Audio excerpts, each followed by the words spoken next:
नमस्कार, 20 मिनट 20 खबर में आपका बहुत बहुत स्वागत है। आपके साथ मैं हूं स्वप्निल। अगले 20 मिनट में आपको 20 अहम खबरों से रूबरू कराएंगे। तो शुरू करते हैं 20 मिनट में 20 खबरों का सिलसिला। कपाट बंद होने से पहले उत्तराखंड के केदारनाथ धाम में बड़ा हादसा हो गया। यहां पर श्रद्धालुओं को ले जा रहा हेलीकॉप्टर क्रैश हो गया। इस हादसे में एक पायलट समेत 7 लोगों की मौत हो गई। हादसे की वजह खराब मौसम और कोहरा बताया जा रहा है। घने कोहरे की वजह से हेलीकॉप्टर जमीन से टकरा गया। केदारनाथ धाम में दिन चढ़ने के साथ ही मौसम खराब हो गया था। घाटी में चारों तरफ कोहरा छाया हुआ था। बावजूद इसके पायलट ने हेलीकॉप्टर की उड़ान भरने का जोखिम उठा लिया। क्रैश होते ही हेलीकॉप्टर के परखच्चे उड़ गए और आग लग गई। हेलीकॉप्टर के गिरते ही शव इधर उधर बिखर गए। हेलीकॉप्टर आर्यन एविएशन के बेल कंपनी का था। हेलीकॉप्टर ने 11:25 पर केदारनाथ बेस कैंप से नारायण कोटि गुप्तकाशी के लिए उड़ान भरी थी। उड़ान भरने के 15 मिनट बाद ही हेलीकॉप्टर गरुड़ चट्टी के पास क्रैश हो गया, जिसमें हेलीकॉप्टर का मलबा और आग दिखाई दे रही है। राष्ट्रपति द्रौपदी मुर्मू और प्रधानमंत्री नरेंद्र मोदी ने हादसे पर गहरा दुख जताया है। उत्तर प्रदेश के मेरठ में एक बड़ा नाव हादसा हो गया। हस्तिनापुर क्षेत्र में भीमकुंड गंगा घाट के पास ये हादसा हुआ, जहां एक नाव डूब गई। नाव पर करीब 16 लोग सवार थे। घटना की जानकारी लगते ही पुलिस प्रशासन की टीम मौके पर पहुंची और रेस्क्यू ऑपरेशन शुरू किया। रेस्क्यू ऑपरेशन के दौरान टीम ने 12 लोगों को सुरक्षित बचा लिया। घटना के संबंध में विस्तार से जानकारी देते हुए जिलाधिकारी दीपक मीणा ने बताया कि गंगा नदी में नाव पलटने से यह हादसा हुआ है। उन्होंने कहा कि मेरठ से बिजनौर की ओर जा रही नाव में करीब 15-16 लोग सवार थे। अब तक 12 को बचा लिया गया है। उन्होंने बताया कि पिछली बार आई बाढ़ के कारण नदी का संपर्क मार्ग पहले टूट गया था, जिसके बाद लोग नाव से ही आवाजाही कर रहे थे। उन्होंने कहा कि जलस्तर कम होने पर काम शुरू हो जाएगा। नोएडा के सेक्टर 100 के लोटस बुलेवार्ड एस्पासिया सोसाइटी में सोमवार को एक 8 महीने के मासूम को आवारा कुत्तों ने नोच डाला। हमले में बच्चे के पेट में गंभीर जख्म आए थे। इलाज के दौरान बच्चे की मौत हो गई। कुत्ते के हमले से हुई मौत के बाद अब सोसाइटी के निवासियों ने अपनी सुरक्षा को लेकर चिंता जताई और खूब हंगामा किया। सोसाइटी वालों का कहना है कि सोसाइटी में काफी आवारा कुत्ते घूमते हैं। उनके बच्चे की सुरक्षा भी दांव पर है। लोगों का कहना है कि सोसाइटी में एनिमल एक्टिविस्ट भी रहते हैं, जो लोगों को कानून का डर दिखाकर कुत्ते को सोसाइटी में घुसाते हैं। सोसाइटी वालों ने ऐसे लोगों के खिलाफ सख्त कार्रवाई की मांग की है। आपको बता दें कि सोसाइटी में मरम्मत का काम चल रहा था, जिसमें सपना और उसका पति राजेश मजदूरी करते थे। सोमवार की शाम को करीब 4:30 बजे दोनों काम के दौरान व्यस्त हो गए। उनका 8 महीने का बेटा भी वहीं खेल रहा था। उस पर अचानक से आवारा कुत्ते ने हमला कर दिया। कुत्ते ने मासूम के पेट को बुरी तरह से नोच डाला। किसी तरह लोगों ने मासूम को छुड़ाया, लेकिन तब तक मासूम लहूलुहान हो चुका था। उसे सेक्टर 110 के यथार्थ अस्पताल में भर्ती करवाया गया, जहां इलाज के दौरान बच्चे की मौत हो गई। चूरू के रतनगढ़ में पूजा मार्केट में सोमवार की देर रात उस समय अफरा तफरी मच गई जब एक गारमेंट्स की दुकान में आग लग गई। आग की लपटें देखकर लोगों ने दुकान मालिक को सूचना दी। देखते ही देखते आग ने पूरी दुकान को अपनी चपेट में ले लिया। आग की खबर मिलने के बाद मौके पर भारी भीड़ जमा हो गई। आग लगने की सूचना पर नगर पालिका का फायर ब्रिगेड भी मौके पर पहुंचा। करीब 3 घंटे की मशक्कत के बाद आग पर काबू पाया, लेकिन तब तक दुकान में रखे सामान राख में बदल चुके थे। वहीं आसपास की कई दुकानों को नुकसान पहुंचा है।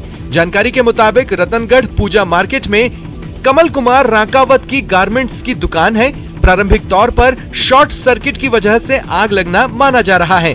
बता दें कि इस मार्केट को सभी नियमों को ताक पर रखकर बनाया गया है, जिस कारण फायर ब्रिगेड की गाड़ियों को मार्केट में घुसने में कड़ी मशक्कत करनी पड़ती है। वहीं सड़क के दोनों ओर व्यापारियों ने अतिक्रमण भी कर रखा है। त्योहारी सीजन में मिलावटखोर किस कदर सक्रिय हो गए हैं, इसका नमूना देखने को मिला अलवर में, जहां शुद्ध के लिए युद्ध अभियान के तहत पुलिस ने 1800 किलो नकली और मिलावटी कलाकंद जब्त किया। मामला बानसूर का है, जहां 28 बॉक्स में भरकर 1800 क्विंटल मिलावटी कलाकंद से भरा पिकअप वैन पुलिस ने जब्त किया।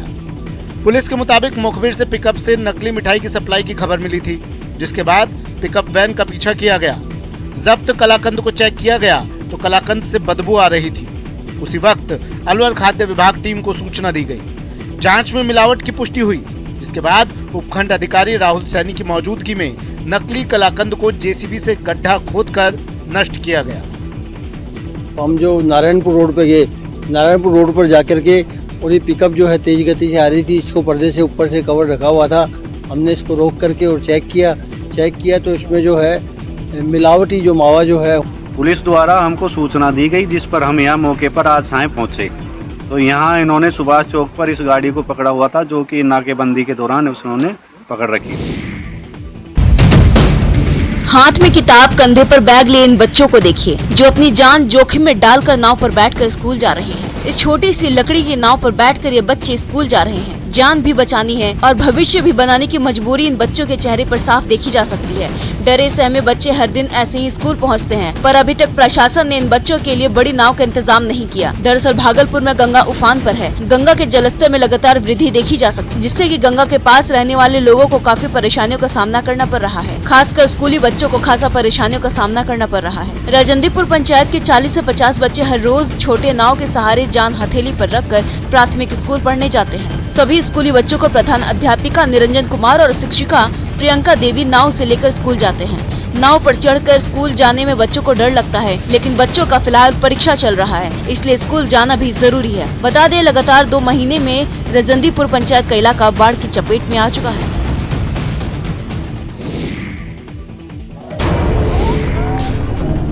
वैसे तो पशुओं के खिलाफ हिंसा को लेकर तमाम कानून बने हैं और पशुओं के साथ मनोरंजन या फिर दूसरी वजहों से की गई क्रूरता पर सजा का भी प्रावधान है, लेकिन इसके बाद भी त्योहारों पर प्रथा के नाम पर पशुओं से क्रूरता की घटनाएं सामने आ ही जाती हैं। देवास में भी ऐसा ही नजर आया। दरअसल दीपावली का पर्व आते ही यहाँ भैंसों को लड़ाने की परंपरा निभाई जाती है और इनके मालिक को इनाम भी दिया जाता है। इसी के तहत हिरली गाँव में भैंसों का दंगल रखा गया, जिसमें जिले भर से पशुपालक बड़ी संख्या में पहुंचे हुए थे। इस बार दंगल में 12 जोड़े शामिल हुए, जिसमें शेरा और सिकंदर के बीच का मुकाबला चर्चाओं में रहा। इस मुकाबले में शेरा ने जीत दर्ज की। इसके अलावा कल्लू जानी नाम के एक अन्य भैंसों ने भी खूब जोर आजमाइश की। इस दंगल को देखने के लिए दूर दूर से लोग यहाँ पहुंचे थे।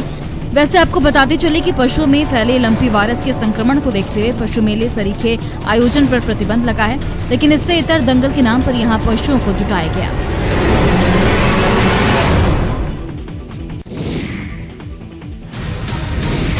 मध्य प्रदेश के छतरपुर से एक दिल दहला देने वाली तस्वीर सामने आई है, जिसे देखकर आपका भी इंसानियत से भरोसा उठ जाएगा। ये देखिए इस शख्स को, जिसने एक मासूम को कुएं में लटका रखा है। बच्चा रो रहा है, गिड़गिड़ा रहा है और छोड़ देने की गुहार लगा रहा है, पर इस सनकी युवक को तो जैसे कुछ समझ नहीं आ रहा। और इस मासूम को इतनी कठोर सजा दी भी तो क्यों, सिर्फ एक मोबाइल के लिए। ये मामला लवकुश नगर थाना क्षेत्र के अटकोहा गांव का है, जहां एक शख्स का मोबाइल चोरी हो गया था, तो उसने मोबाइल चोरी के शक में गांव के एक मासूम बच्चे को पकड़ लिया और मोबाइल चोरी करने की बात को कबूल करने को कहा, जिसके बाद बच्चे ने इस बात से इनकार कर दिया। फिर क्या था, इस सनकी युवक ने बच्चे को पानी से भरे कुएं में लटका दिया। मासूम के रोने की आवाज सुनकर पास से गुजर रहे एक युवक मौके पर पहुंचा और बच्चे को बाहर निकालने को कहा, जिस पर सनकी युवक ने कहा कि जब तक मोबाइल नहीं देगा बच्चे को नहीं निकाला जाएगा। इस दौरान युवक ने किसी तरह से आरोपित की करतूत का वीडियो बना लिया और उसे पुलिस को सौंप दिया, जिसके बाद बच्चा घर पहुँचा।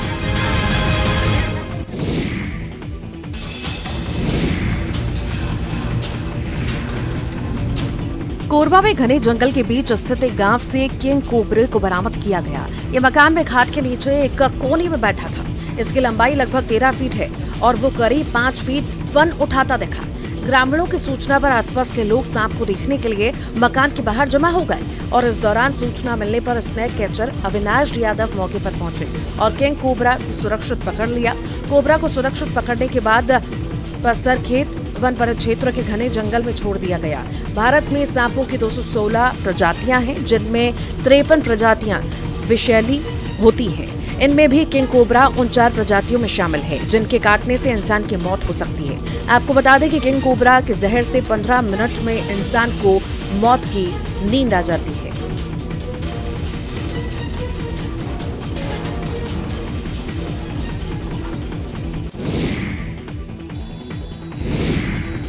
लोग अपनी सेहत के प्रति जागरूक हों और निरोगी राजस्थान का सपना पूरा हो, इसे लेकर दौसा में चिरंजीवी मैराथन का आयोजन किया गया।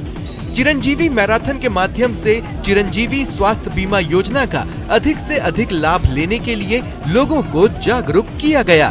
साथ ही खुद को सेहतमंद रखने के लिए नियमित व्यायाम करने और दौड़ लगाने का संदेश दिया गया। इस मैराथन का आयोजन दौसा के संस्कृत कॉलेज से राजेश पायलट स्टेडियम तक किया गया। अलग अलग कैटेगरी में आयोजित मैराथन में कॉलेज वर्ग, स्कूल वर्ग, अन्य वर्ग और कर्मचारी वर्ग की मैराथन आयोजित की गई। कलेक्टर ने हरी झंडी दिखाकर मैराथन की शुरुआत की।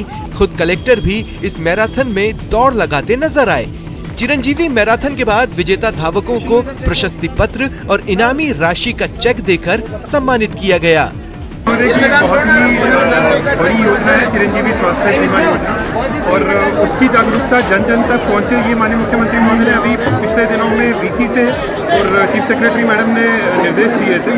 उसी के चलते ये जन जन तक पहुंचे, इसकी विशालता जन जन तक पहुंचे, क्या फायदे हैं वो लोगों को समझ में आए, उसी मकसद से ये करवाया है।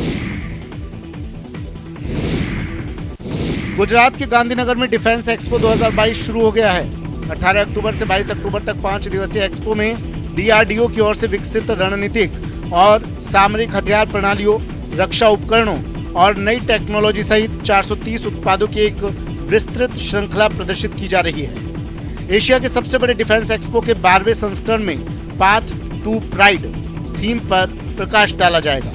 इसका उद्देश्य make in India, make for the world की नीतियों को मजबूती के साथ आगे बढ़ाना है। इस आयोजन में स्वदेशी रूप से डिजाइन और विकसित रक्षा उत्पादों और रक्षा प्रणालियों की सीरीज प्रदर्शित की जा रही है। इसके अलावा डीआरडीओ उद्योग और शिक्षा जगत के साथ अपनी रणनीतिक साझेदारी को और मजबूत करने के लिए कई योजनाओं का प्रदर्शन भी करेगा। उत्पादों को प्रदर्शित करने के लिए इमर्सिव जोन और एक्सपीरियंस जोन सहित 17 डिस्प्ले जोन में विभाजित किया गया है। इन 17 क्षेत्रों में एरोस्पेस और एरोनॉटिक्स, सेंसर, उपकरण और उन्नत इलेक्ट्रॉनिक्स, नौसेना हथियार, बख्तरबंद वाहन, इसके अलावा बंदूकें और गोला बारूद, मिसाइल, ब्रह्मोस आदि का प्रदर्शन किया जाएगा।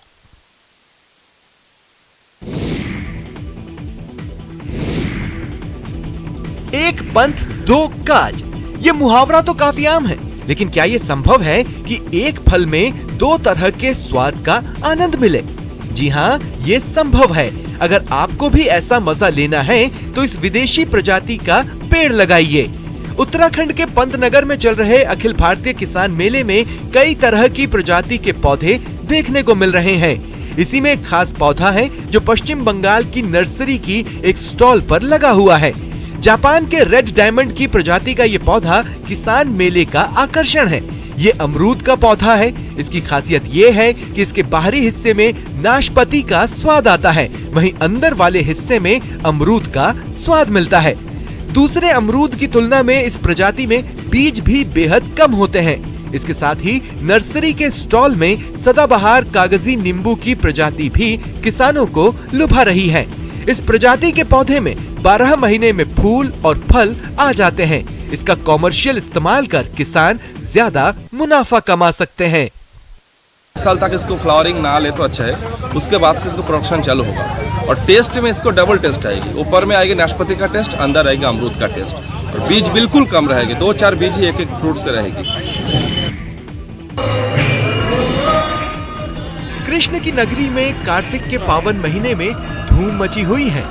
इस पावन महीने के दौरान कान्हा के दर्शनों के लिए देश से ही नहीं बल्कि विदेश से भी बड़ी संख्या में श्रद्धालु पहुंच रहे हैं और विधि विधान से कार्तिक नियम सेवा वृंदावन में रहकर कर रहे हैं।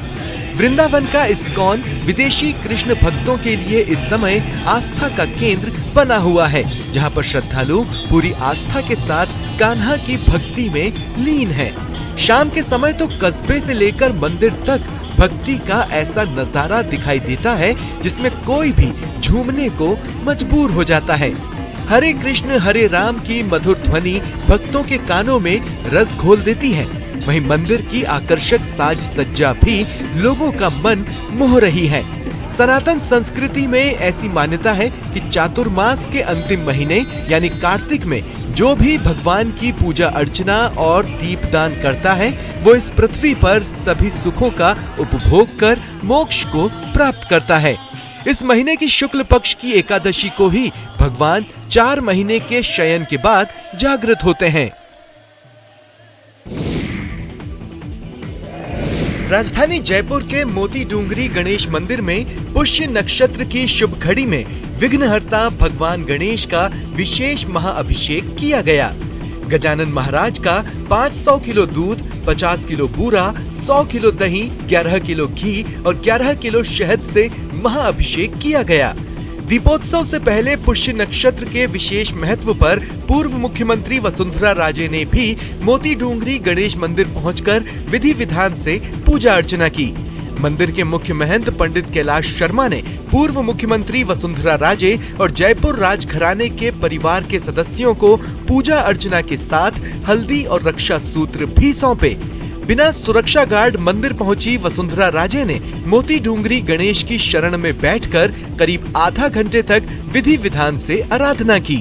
पूजा के बाद उन्होंने किसी भी तरह की सियासत की बातें करने से इनकार कर दिया। वहीं मोती डूंगरी गणेश मंदिर के मुख्य महंत पंडित कैलाश शर्मा ने कहा कि पुष्य नक्षत्र के अवसर पर की गई पूजा अर्चना का विशेष महत्व है। तो उन्होंने की है, उनने आशीर्वाद गणेश जी का उनके द्वारा मुझे मिला है। मेरा सौभाग्य है कि आज के दिन मैं यहाँ इस पूजा में शामिल हो सकूं। आज़ादी का अमृत महोत्सव के तहत पाली में युवा उत्सव का आयोजन किया गया। राजकीय बांगड़ कॉलेज परिसर में नेहरू युवा केंद्र की ओर से इसका आयोजन किया गया। आयोजन की थीम थी भारत 2047। विधायक ज्ञानचंद पारख ने दीप जलाकर कार्यक्रम का आगाज किया। पारख ने 2047 तक एक विकसित आत्मनिर्भर भारत और विश्व गुरु की परिकल्पना साकार करने के लिए युवाओं को स्वयं सेवा की भावना से निरंतर आगे बढ़ने हेतु प्रेरित किया। इस मौके पर शानदार सांस्कृतिक कार्यक्रमों का भी आयोजन हुआ। इस दौरान युवाओं ने अपनी प्रतिभा का जलवा बिखेरा। सांस्कृतिक प्रस्तुतियों के साथ साथ चित्रकारिता, कविता लेखन, भाषण, युवा संवाद, जिला युवा सम्मेलन आयोजन, फोटोग्राफी, प्रकृति का भी आयोजन किया गया। प्रतियोगिता के सभी विजेताओं को प्रमाण पत्र प्रदान किए गए। कोटा के विजयश्री रंगमंच पर उभरते कलाकारों ने अपनी प्रतिभा का जलवा बिखेरा। मौका था दशहरा मेले के दौरान राइजिंग स्टार नाइट का।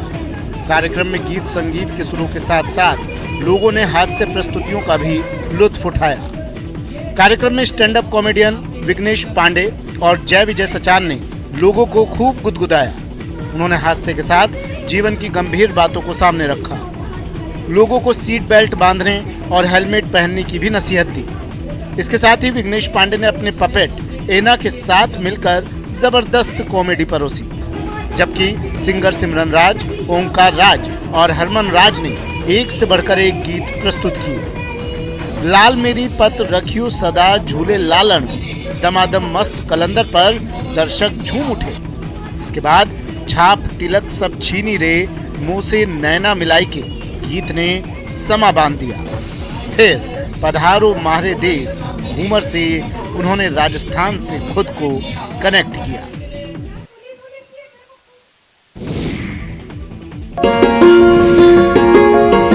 टेबल पर सजे रंग बिरंगे दियों को देखिए जो सभी को आकर्षित कर रहे हैं।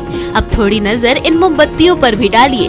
अलग अलग रंग और अलग अलग डिजाइन की मोमबत्ती जिसकी डिमांड न सिर्फ झारखंड में है बल्कि विदेशों में भी है। ये कलाकारी है इन खास बच्चों की जो काफी हुनरमंद हैं। जमशेदपुर में जीवन संस्था के मंदबुद्धि बच्चों ने ऐसे दिए और खिलौने बनाए हैं जिसे खरीदने के लिए सुबह से शाम तक लोगों का तांता लगा रहता है। इसकी डिमांड सिर्फ लौह नगरी में ही नहीं बल्कि विदेशों में भी हो रही है। जीवन संस्था के बच्चे मेक इन इंडिया थीम पर काम कर रहे हैं, जिसके तहत संस्था के सदस्य इन बच्चों को प्रशिक्षित कर हुनरमंद बनाने में जुटे हैं। अब जब बच्चों द्वारा बनाए गए दियों की डिमांड बढ़ गई है और इसे खरीदने के लिए सुबह से शाम तक शहरवासियों का तांता लगा रहता है, तो बच्चों की इस कामयाबी पर टीम को भी काफी खुशी हो रही है।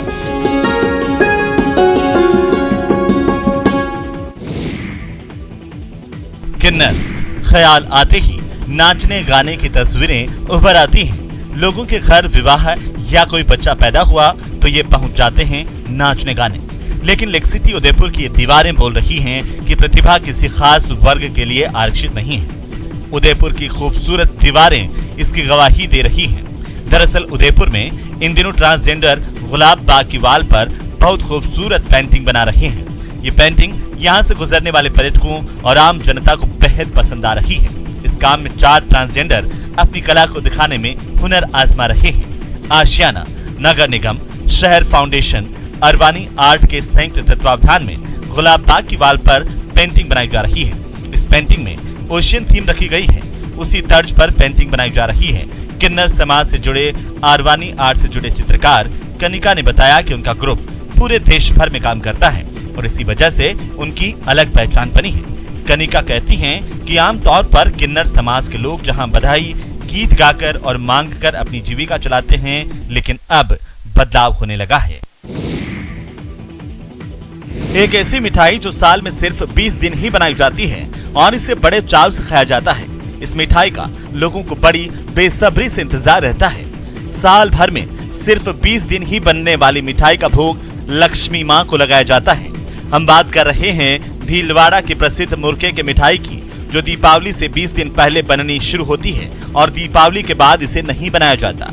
करीब 100 साल से यही परंपरा निभाई जा रही है। शहर ही नहीं, जिले में मान्यता है कि इस मिठाई को अगर लक्ष्मी पूजा के थाल में नहीं रखा जाता तो वो पूजा अधूरी मानी जाती है। पिछले 100 साल से पीढ़ी दर पीढ़ी इस कार्य को करते आ रहे पाटनी मिष्ठान भंडार के संचालक का कहना है कि उनके दादा परदादाओं ने इस मिठाई को बनाना शुरू किया था।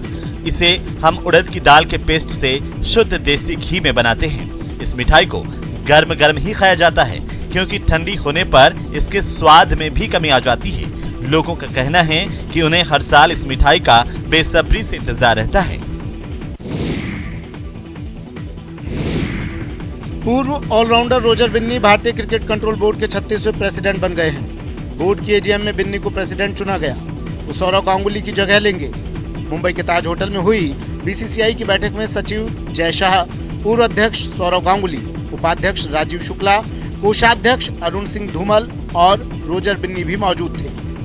67 वर्षीय बिन्नी बीसीसीआई अध्यक्ष पद के लिए नामांकन दाखिल करने वाले एकमात्र उम्मीदवार थे। रोजर बिन्नी भारतीय क्रिकेट टीम के पूर्व खिलाड़ी हैं। बिन्नी भारतीय क्रिकेट टीम में खेलने वाले पहले एंग्लो इंडियन प्लेयर बने थे।